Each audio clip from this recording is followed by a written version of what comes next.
विद्याज unique किचनमध्ये आपले सहर्ष स्वागत आहे। आज आपण एक स्ट्रॉबेरी पासून रेसिपी बनवणार आहे। त्यासाठी आपल्याला एका पातेल्यात 1 कप दूध घ्यायचे आहे व त्यामध्ये कॉर्नफ्लॉवर आणि मिल्क हे मिक्स करून टाकायचे आहे, ज्याच्याने क्रीम बनेल। तुम्ही व्हिप क्रीम सुद्धा वापरू शकता। नंतर एका बाउल मध्ये हे मिल्क क्रीम टाकून घ्यावे। तुम्ही कन्सिस्टन्सी बघू शकता, एकदम क्रीमी झालेली आहे। मी हे क्रीम 3 स्पून घेतले आहेत।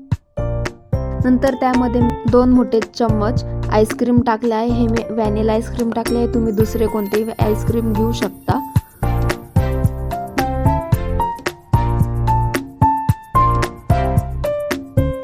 नंतर हे चांगले मिक्स करून घ्यायचे आहे।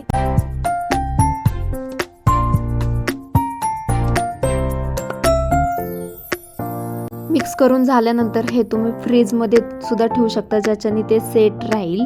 त्यानंतर आपण 8 ते 10 स्ट्रॉबेरीचे पातळ काप करून घेऊया।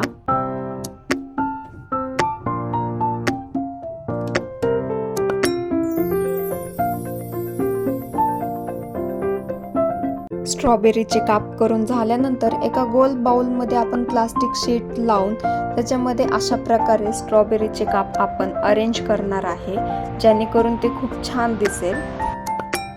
स्ट्रॉबेरीच्या कापांची आपली पहिली लेयर असणार आहे।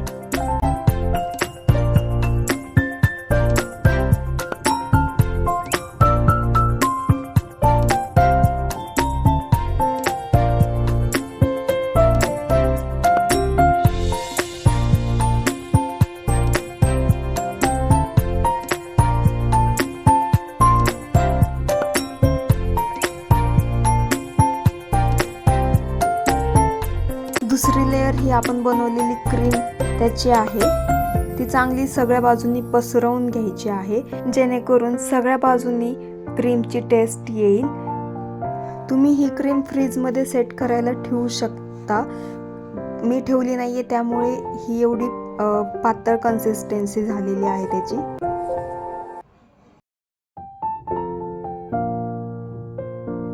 तिसरी लेयर ही ब्रेडची आहे, ज्याचे आपण साइड्स कापून घेतलेले आहेत आणि ते अशा प्रकारे अरेंज केले आहे।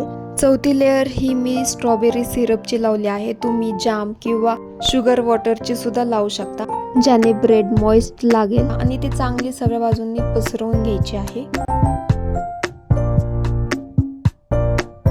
चौथी लेयर झाल्यानंतर मी परत एकदा क्रीमची लेयर लावत आहे।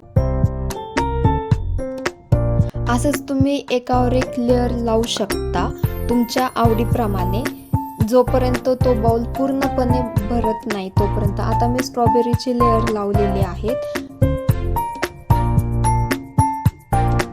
तुम्ही बघू शकता। मी नंतर क्रीमची आणि ब्रेडची लेयर परत लावली आहे आणि आता हे प्लास्टिक शीट मी कव्हर करत आहे आणि फ्रीज करते 30 मिनिटासाठी। 30 मिनिट झाल्यानंतर आपण हे रॅप काढून घेऊया आणि बाउलला एका प्लेटमध्ये उलट करून असे छान प्रकारे आपली डिश तयार आहे।